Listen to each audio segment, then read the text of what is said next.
man is behind bars in a case involving a juvenile victim.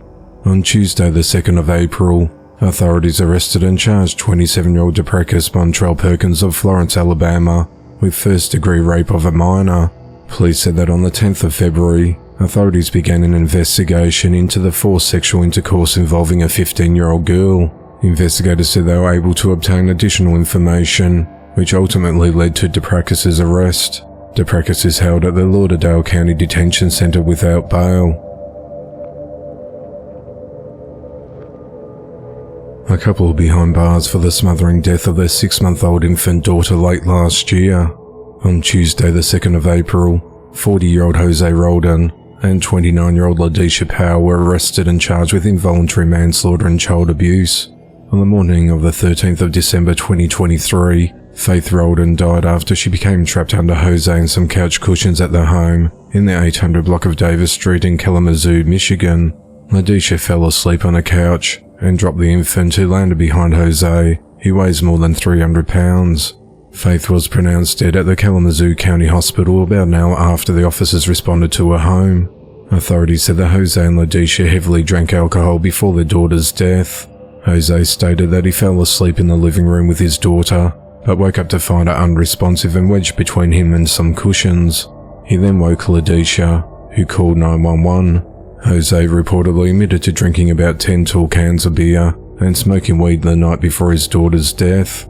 LaDisha claimed that she drank 5 twisted teas and some beer because she was upset with Jose for watching porn. Investigators said that video evidence shows the couple drinking large amounts of alcohol in the living room. Jose is reportedly seen laying down to sleep, with LaDisha seated next to his feet while holding Faith.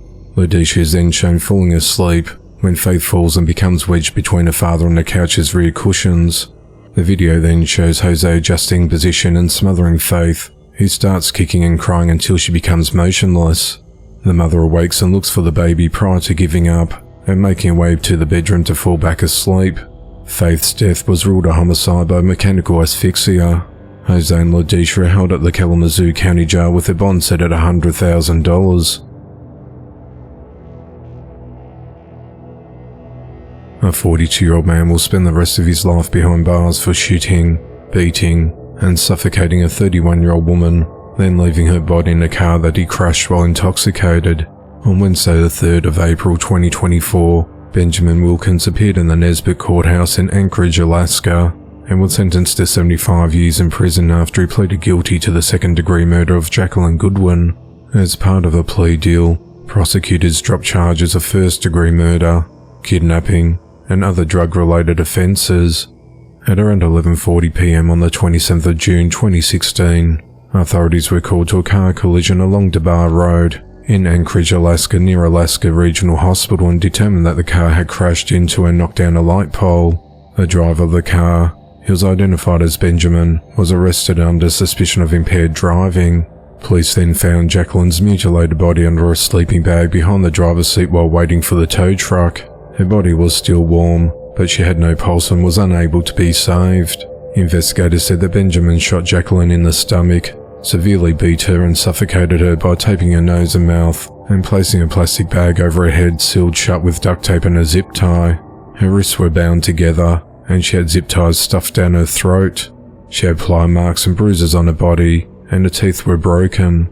The medical examiner determined that she had been beaten over 100 times, and her cause of death was from a combination of factors, including asphyxiation, blunt force head trauma, and a gunshot wound. Authorities determined that Benjamin brutally beat, shot, and killed Jacqueline at his home in the 1900 block of Wildwood Lane in Anchorage, then loaded her body into a car with the help from his brother. Judge Andrew Peterson said that Benjamin tortured her and exhibited extreme deliberate cruelty. The level of cruelty is unimaginable, he said. He argued that he believed Benjamin's family was involved because his mother heard the beating and murder of Jacqueline, yet never helped. Benjamin's brother helped him clean up the scene and get rid of the evidence, he said. When investigators searched Benjamin's home, they found over 30 grams of drugs including meth, heroin, cocaine, and over $125,000 in cash. Besides the drugs, detectives found zip ties similar to the ones found on Jacqueline. They found a brass bed in the basement with bent and broken bars. The mattress was found with blood stains, a bullet hole and bullet fragments. They also found bloody cleanup supplies and a broken collapsible baton in a shed. The motive of the killing was not clearly established during the trial. Benjamin's mother and brother both pleaded guilty to hindering prosecution and tampering with evidence. Benjamin previously served 9 years in federal prison after he was arrested in 2003 for pointing a gun at Anchorage police officers and for selling drugs. A friend of Jacqueline, Vanessa Wolf, remembers Jacqueline as someone who struggled with mental illness, alcoholism and drug use, but who would share what little she had. If someone was hungry and she only had food for herself, she would give it. If someone was thirsty, she would help them. If someone needed clothes, she would get them clothes. She was a very caring person. She said that Jacqueline mostly lived on the streets and struggled to get by in life, but when she smiled, she had a star quality about her. She said that Jacqueline could walk into a room and light it up because the smile was so beautiful. She was an angel on earth, and she's an angel now, she said. A co-operator of the daycare facility has been arrested after allegedly touching a child inappropriately. 55-year-old Robert Neese and his wife Vicky Neese run the Junior Jungle Daycare at 908 South State Street in Kendallville, Indiana. Authorities said that in July of 2022, a detective with the Kendallville Police Department was notified by the Department of Child Services of possible child molesting. The department indicated that the parent of the child victim said the child was touched inappropriately while at the Junior Jungle Daycare. A child forensic interview at the Bill Lewis Child Advocacy Center interviewed the child victim. The child said that Robert licked her butt, and that he does it all the time, and that he licked her in the toy room and in the bathroom. The child also said that Robert licks her mouth, and that Robert and her were alone with her pants down when these acts occurred. Later, the child victim was examined at the Sexual Assault Treatment Center in Fort Wayne. The detective interviewed Robert a few days later, and he denied any inappropriate touching. On Wednesday, the 27th of March 2024, Robert was arrested at the Junior Jungle Daycare and was charged with child molesting. He was then released on a $2,500 bond. The investigation into the matter continues. A man has been charged with possessing multiple videos of children being abused. 38-year-old David Wojciech Jr. of 3700 block of West Clover Avenue in McHenry, Illinois is charged with 10 counts of possession of child sexual abuse videos. He is accused of possessing video reproductions on a computer of videos showing children being sexually abused. In one video, a child younger than 10 was blindfolded and crying during the abuse. The Internet Crimes Against Children Task Force program reported receiving a cyber tip that a McHenry resident had been downloading child pornography.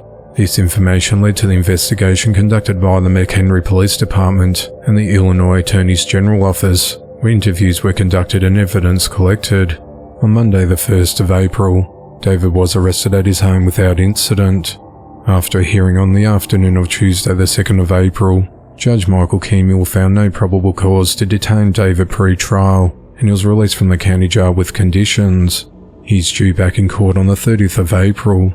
If convicted, he faces between 2 to 5 years in prison. However, probation is also a potential sentence. The investigation into the matter continues.